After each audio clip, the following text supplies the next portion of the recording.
আসসালামু আলাইকুম। আমি এখন আছি আমাদের সরিষা ফুলের মাঠে। দেখেন আলহামদুলিল্লাহ অনেকগুলো মৌবক্স এখানে বসানো আছে। মৌমাছিগুলো সরিষা ফুল থেকে নেকটার সংগ্রহ করে মৌবক্সে কিন্তু মধু সংগ্রহ করতেছে। যাই হোক, যারা সরিষা ফুলের মধু পছন্দ করেন, এই 2 কেজি সরিষা ফুলের মধু আমরা দিচ্ছি মাত্র 1000 টাকা। সারা বাংলাদেশ ডেলিভারি চার্জ একদম ফ্রি। সরিষা ফুলের মধু অ্যান্টিঅক্সিজেনে ভরপুর একটা মধু, যেটা ঠান্ডাতে অনেক ভালো একটা কাজ দেয়। যাদের বাচ্চাদের শীতের সময় ঠান্ডাজনিত রোগ হয়, তারা ইনশাল্লাহ আমাদের কাছ থেকে একদম সরিষা ফুলের মধু নিতে পারেন। এই মধুটার গুণ হচ্ছে, মধুটা কিন্তু 10 থেকে 15 দিন গেলে মধুটা কিন্তু জমে যাবে।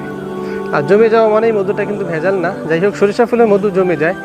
যারা খাঁটি সরিষা ফুলের মধু পছন্দ করেন, তারা ইনশাল্লাহ আমাদের কাছে নাম, ঠিকানা, ফোন নাম্বার দিয়ে অর্ডার কনফার্ম করবেন, অথবা ভিজিট করবেন www.ibadafood.com। সবাই ভালো থাকবেন। আসসালামু আলাইকুম।